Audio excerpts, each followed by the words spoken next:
My twin brother did this to me while parents were away, gay love story. He wasn't supposed to come in my room. Not like that. Not quietly. Not with the door already halfway closed behind him before I even looked up. I thought I was alone. Parents gone for the weekend. Just me. Just space. Just silence. And I liked it that way. Because when you're a twin, you don't get a lot of silence. Not the kind that feels earned. Not the kind that feels like yours. He didn't say anything when he stepped inside. Didn't knock. Didn't joke.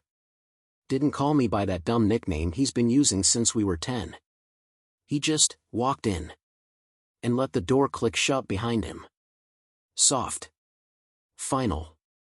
I was still holding the controller. Still mid-game. Still pretending this weekend was mine. Not his. Not ours. And he ruined that with 5 seconds of stillness. He stood by the door like he wasn't sure why he was here. Or maybe like he knew exactly why, and just didn't want to be the one to say it. I glanced at him. Quick. Avoidant. Not curious enough to make it obvious. Just enough to read the air. His hands were in his pockets. One foot turned slightly outward like he'd move if I asked. But I didn't. Because I didn't know how. Something in the air shifted the moment he walked in. Not the smell. Not the temperature. Just the weight. The room got heavier. Like memories started leaning in from the walls. Like the silence between us wasn't new, it had just been waiting for company. I paused the game. Not because I wanted to. But because the sound felt wrong now. Too loud. Too fake. He didn't move closer. Didn't speak. Didn't sit on the edge of my bed like he always used to when we'd talk until 2 a.m. about things we'd forget by morning. He just stood there. Between me and the door. Not blocking it. Just present. I said, "What?" It came out flat. Not cold. But not friendly either. He shrugged. Didn't answer. Didn't need to. Because this wasn't about the question. This was about the fact that he hadn't come in to say anything. He'd come in to not say something. And somehow, that felt louder. I leaned back in my chair. Tried to act casual.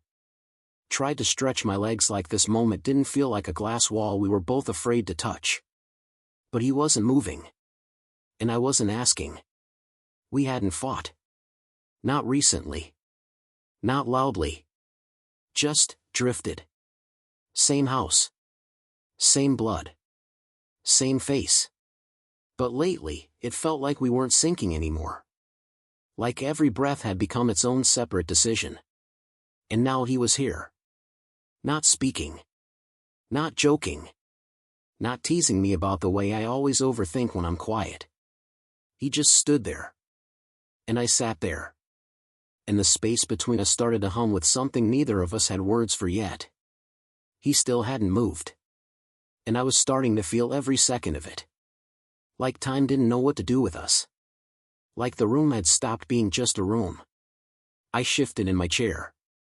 Not to get comfortable. Just to remind myself that I could. That my body still belonged to me. Even if the air between us suddenly didn't. He looked around, slow. Not like he was searching. Like he was remembering. His eyes stopped on the bookshelf. On the dent in the wall we made when we threw a controller too hard at 16. On the poster we both picked out even though it technically wasn't his room. On the floorboard that creaked when you stepped just wrong. The one we used to sneak past when sneaking out was a thing we did together. And that's when I realized something. He hadn't been in here in a long time. Not really. Not without noise. Not without other people around. Not without parents downstairs or music playing or a reason to joke. This, whatever this was, didn't feel like one of our usual drop-ins. It felt deliberate. He finally spoke. "You always keep it this quiet in here?" I glanced up. "Only when you're not talking." He smiled. "Barely. But it broke something. Not tension, just the flatness. The part that had made me feel like I was alone even while he was standing 3 feet away. He stepped forward once. Just once. Not enough to crowd me. Just enough to make the air shift again. I stared at the paused screen in front of me, blinking but not really seeing. Game frozen. Character mid-step. Like even the pixels were waiting. He took another step. Then walked past me. I didn't follow him with my eyes. I followed him with my breath. Held it. Waited. He sat on my bed. Like it was nothing. Like he'd done it 1,000 times. Which he had. But not like this. Not with this kind of silence. Not with this kind of weight in his shoulders. Not without tossing a pillow at me or kicking his shoes off or asking what snacks I had. He didn't say anything else. He just sat there. Looking around. Like he was inside a memory and didn't want to disturb it. I turned in my chair slightly. Watched him from the corner of my eye. He was leaning forward. Elbows on knees. Fingers interlaced. I knew that posture. That was his "don't ask me what I'm thinking" pose. He used it before exams. After breakups. Once, after we both heard Mom crying through the bedroom wall and didn't know how to ask why. He wasn't nervous. He was containing something. And I didn't know if I was supposed to open it. I stood. Slow. Not to scare it. Whatever it was. And I sat next to him. The mattress shifted. We didn't touch. But I could feel the way his arm adjusted just slightly. A breath's width. Like his skin noticed I was there before he did. Still no words. I kept my eyes on the carpet. The little thread near the edge that had been pulled loose for months. The one I kept meaning to fix. He exhaled. Not loudly. Not dramatically. Just, finally. I glanced at him. He was staring straight ahead. Not at me. Not at anything. He looked like someone holding a question between his teeth. Like if he opened his mouth, the room would tilt. So I didn't ask. I didn't say, "What's wrong?" I didn't say, "Are you okay?" I said, "I made popcorn earlier if you want any." He smiled again. Still small. Still barely there. But this time, it felt softer. "I'm good," he said. And then, I just didn't want to be alone. That sentence landed like a dropped glass. Didn't shatter. Didn't crash. Just landed. Heavy. Quiet. Undeniable. I nodded. Once. Because I didn't know what else to do with my hands. "You're not," I said. And I meant it. But also, I wasn't sure that was the right thing to say. Because he didn't look comforted. He looked scared. Not of the dark. Not of the silence. Of me. Or maybe. Of what he felt when he was near me. His knee bumped mine. Slight. Accidental. Probably. But he didn't move it. Didn't pull away. We stayed like that for a while. Longer than felt casual. Not long enough to be anything else. And then he said something I didn't expect. "Do you ever think we'd still be close if we weren't twins?" I looked at him. Harder this time. His eyes weren't on me. But his body was angled just slightly. Like a compass that wasn't sure where north had gone. What kind of question is that? He shrugged. "Just a thought." "No," I said. "You don't just ask that out of nowhere." He bit the inside of his cheek. I saw the muscle twitch in his jaw. "I dunno," he muttered. "I guess. I've been thinking a lot lately." "About what?" Another shrug. Then a pause. Then, about who I'd be if I wasn't born next to someone who already knew half of me. I froze. Because that felt too close. Too real. Too much like something I thought once at 2 a.m. and pushed away with sleep. He finally looked at me. Not directly. But enough. I don't think I've ever met anyone who makes me feel like I'm not supposed to explain myself. I swallowed. My throat felt like it had been turned inside out. Except you, he added. And that's when I knew. This wasn't about childhood. Or popcorn. Or silence. This was about the question neither of us had asked. This was about the almosts. The almost hand-holding in the back seat on road trips. The almost confessions during late-night whisper sessions. The almost glances in locker rooms that we turned into laughs before they turned into truths. And now, he was here. Sitting on my bed. Asking me, without asking me, if I remembered them too. I wanted to speak. But the words felt like eggshells. One wrong step and the whole thing would crack. So I just let the silence answer for me. Because in that moment, it felt like the most honest sound in the world. He didn't say anything else. But he didn't need to. Because after that moment, after that line about not having to explain himself around me, it felt like something had been placed between us. Not heavy. Not sharp. But breakable. A kind of silence you don't touch unless you're ready to hold what might fall out of it. He leaned back a little, resting his hands behind him on the mattress. Shoulders relaxed. But his spine stayed straight. Like he wanted to look casual. But his body didn't trust itself to mean it. I mirrored him. Not because I planned to. But because that's how it's always been. Even when we were kids. If he crossed his arms, I did too. If he laughed too hard, I'd lose my breath right behind him. If he hurt, I flinched. It was instinct. And sometimes, instinct knows before you do. He turned his head slightly. Not enough to meet my eyes. Just enough to let me know he was still aware of where I was. Then he said, almost absent-mindedly, I used to think being a twin meant never being lonely. I felt that line sink. Into my chest. Into the quiet between us. Used to? I asked. He nodded. Slow. Careful. I think I got that wrong. I didn't know what he meant. Not exactly. But I didn't ask. Because the way he said it. It didn't sound like he needed an answer. It sounded like he was confessing something without asking for forgiveness. The kind of thing you say when you're afraid that speaking it out loud might turn it into something it wasn't supposed to be. Or maybe something it already was. I shifted on the bed. Felt the space between us change again. Not smaller. Not wider. Just awake. His foot nudged mine. Slight. Not playful. Not teasing. Just a nudge. A question without words. And instead of moving away, I let it stay. That was the first time all night I felt my heartbeat respond. Not panic. Not confusion. Just awareness. That slow, soft knowing.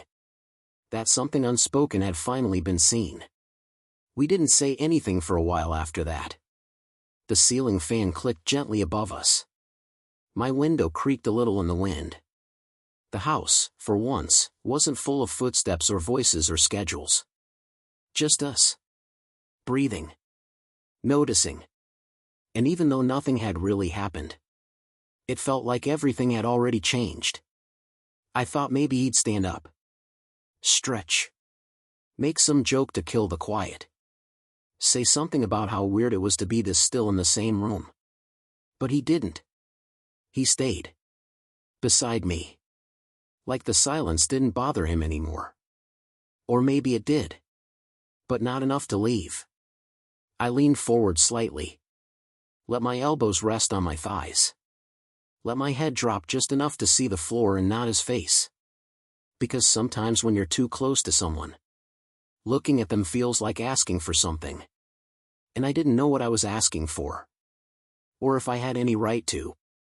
He ran a hand through his hair. Once. Then again.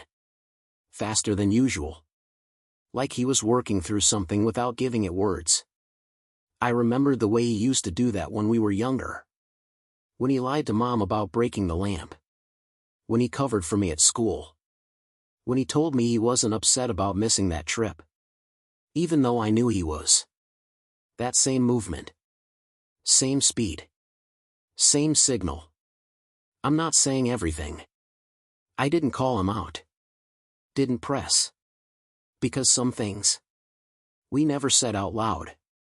Not even to each other. Like the night I saw him crying in the bathroom at 2 a.m.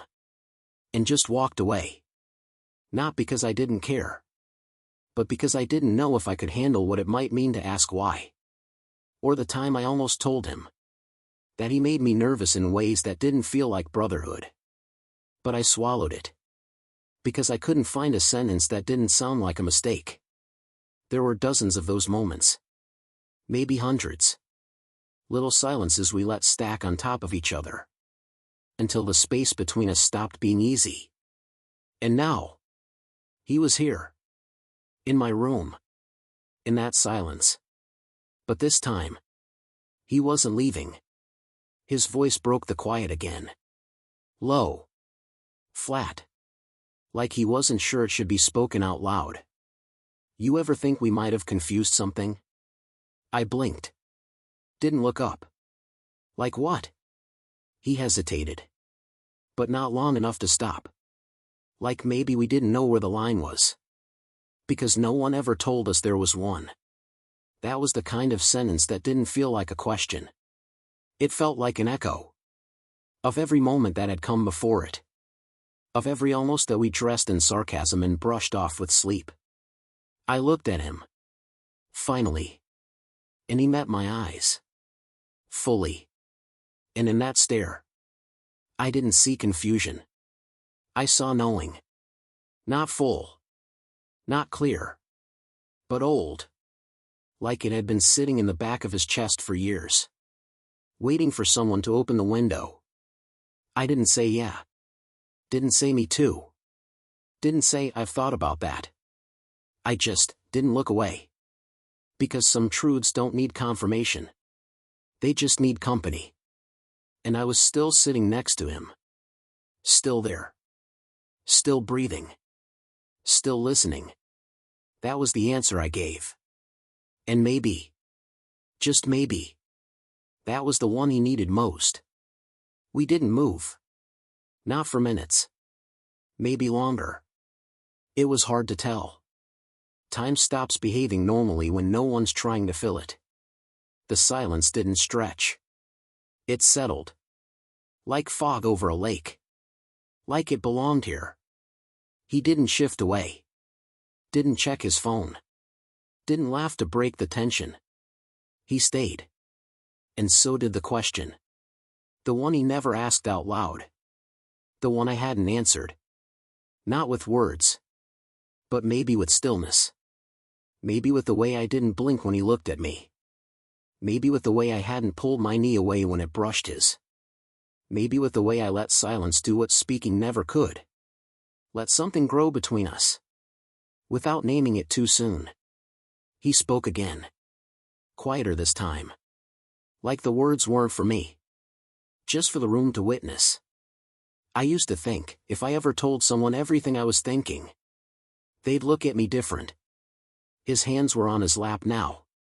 Fingers laced together like they were keeping each other calm. Like if I ever let all of it out, they'd leave.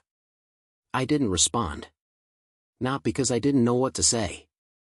But because anything I said might make the moment smaller. And I didn't want that. He kept going. I think it's worse with you. That one landed differently. Softer. Heavier. Why? I asked. He looked down. Exhaled through his nose. Then looked at me again. Because you're the only person I've never had to explain myself to. And that makes it feel riskier. I swallowed hard. He wasn't wrong. There was something about being born next to someone. That makes the silence between you more intimate than most people's conversations. We didn't grow up like strangers. We grew up like shadows. Same footsteps. Same rooms. Same stories retold by two mouths with one memory. And maybe that closeness made it harder to say things that didn't fit the script. I looked at him. Let the silence answer again. But this time, I followed it with something more. You've never scared me, I said. His face twitched. Barely. Like that meant more than he wanted it to. I didn't think I did, he said. But I worry I could. Why? He paused. Took a breath. Because I've thought things that would sound weird if they came from anyone else. And they sound worse coming from me. I didn't ask what things. Because I already knew. Not exactly. But enough. Enough to feel the way my chest had started to ache without a reason. Enough to feel the way the air between us had turned warmer. Not heavier. His next words came out fast. Like he didn't want to hear them before I did. Sometimes I think. I love you too much. I stared at him. Not in shock. Not in panic. Just in full. And he added, quickly. Not like I'm obsessed. Not like I'm in love. Just, like there's this piece of me that doesn't know how to exist without you. And sometimes I wonder if it's too much. I didn't move. Didn't flinch. Because he wasn't telling me he wanted something. He was telling me something he didn't know how to hold alone anymore. And I'd done that too. Held feelings in strange shapes. Until they stopped looking like anything at all. I turned slightly toward him. Leg angled inward. Posture soft. You don't have to explain it, I said. He nodded. But I could see the tension in his jaw. The part of him still waiting for rejection to walk in the door and finish the sentence for me. So I said it again. Slower. You don't have to explain it. Because I knew what he was saying. And what he wasn't. He wasn't asking me for something. He was asking me to stay. To not run. To not laugh. To not look at him differently. And I didn't. We sat like that for a while. Closer now. His shoulder almost touching mine again. This time, I didn't wait for the contact to be accidental. I let my shoulder lean into his. Gently. Deliberately. He froze for half a second. Then softened. Just enough to let the weight settle. Neither of us looked at the other. There was no eye contact. Only the kind of closeness you don't need permission for. When you've shared a heartbeat in the womb. And 100 unspoken feelings since. He whispered something after a minute. I almost missed it. I didn't know where else to put it. Put what? This. Whatever this is. I nodded. Because I understood that too. Not the label. Not the definition. But the need. The need to place something somewhere it could breathe. Without shame. Without confusion. Without having to explain itself every 10 seconds. You can leave it here, I said. He didn't respond with words. He just let his head tilt slightly. And it rested against my shoulder. Light. Warm. Real. And I didn't move. Because sometimes, being brave doesn't mean making a move. It means making space. His head stayed on my shoulder. Still. Not heavy. Not searching. Just there. The kind of touch that doesn't ask for anything. The kind that means, I trust you at this moment. And I didn't move. Because if I had, I might have broken something I didn't know how to rebuild. His breathing slowed. Not like he was falling asleep.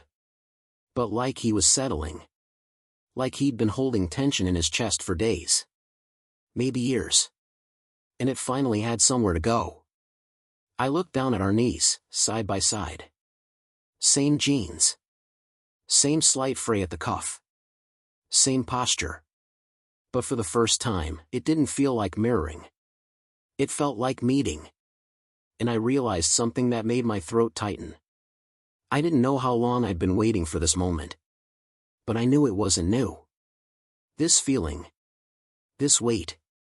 This closeness I'd convinced myself was just brotherly. It had always been more complicated than that. But I'd buried it under logic. Under fear. Under that one sentence he said years ago. When we were 17 and walking home from a party. You know, I'd take a bullet for you, man. But not in a weird way. And I'd laughed. Not because it was funny. But because it gave me permission to bury every strange little thought that didn't fit. Thoughts I couldn't name. Feelings I didn't want to examine. Because when you grow up with someone who shares your face, your room, your everything, you start to believe the line between love and something else has to stay invisible to keep it safe. But now, his head was on my shoulder. And it wasn't a joke. It wasn't a dare. It wasn't some sleepover accident we could laugh about later. It was deliberate. And it felt like something was opening. Slowly. Carefully. Quietly. He spoke without lifting his head. I thought you'd push me away. I shook mine. I thought you'd leave, he added. I didn't, I said. Another beat of silence. Then. I didn't know if I wanted to say anything. I still don't. But being quiet started to feel worse than being scared. I knew what he meant. Because silence can rot things too. Especially when you're holding it for someone else. I don't need you to say anything back, he said. I just needed to not be alone in it. You're not. He nodded against my shoulder. Didn't speak again for a while. And I didn't fill the space. Because this wasn't a confession. It was a surrender. Of fear. Of shame. Of whatever strange rules he thought he was breaking. And I wasn't here to judge any of it. I was just here. With him. Because sometimes the bravest thing you can do for someone is to stay exactly where they found the courage to let you see them. He sat up after a few minutes. Not suddenly. Just slowly. Carefully. Like he didn't want to startle the air. His eyes were red. Not crying. Just full. Like he'd been holding something behind them for too long. And letting it rest had made the space feel raw. He looked at me. Fully. No mask. No performance. No safety net. I don't know what I'm doing, he said. Same. But I meant it, he added. All of it. I know. He reached for something on my nightstand. A photo of us from years ago. When we were maybe 13. Sunburnt. Smiling with our arms slung over each other's shoulders. One of those summer days when nothing meant anything. Except the next laugh. He stared at it. You think we've always known? I paused. I think we've always felt something, I said. But we didn't know what it was allowed to be. He nodded. And that was the truth. We hadn't grown up in a house where soft things got spoken out loud. Our parents were good people. But they weren't the kind that asked about your feelings. Or sat in the dark with you just because you were quiet. So we learned to carry our feelings quietly. We learned to speak with gestures. With closeness. With the way he used to bring me a water bottle before bed. The way I used to wait up for him when he went out late. Pretending I was just watching TV. There had always been something there. But we didn't name it. Because naming it might have broken it. And now here we were. Grown enough to understand what it was. But still scared enough to tiptoe around it like it might shatter under light. He set the photo back down. Then he said the one thing I didn't expect. But somehow understood completely. If I wasn't your brother, I think I would have fallen for you a long time ago. I didn't respond right away. Not because I didn't know what to say. But because my entire chest had gone still. I looked at him. And he didn't look embarrassed. He looked relieved. Like saying it. Even hypothetically. Had taken something off his back he didn't even know he'd been carrying. I didn't say, "That's wrong." I didn't say, "You shouldn't feel that way." I didn't say anything that would close the door he just opened. I just whispered, "I think I would have too." He blinked. And then, for the first time all night, he smiled. Not the small one. Not the forced one. The real one. The kind that made him look like the version of himself I knew. Before all the silence.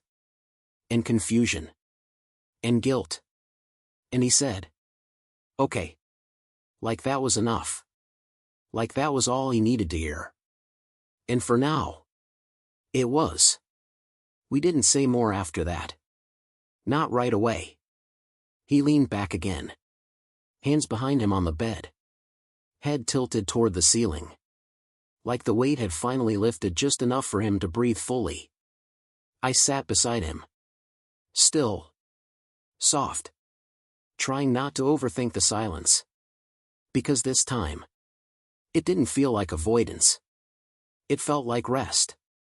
Like we'd stopped running from something unnamed. And just let it sit between us. Without apology. There were no big speeches.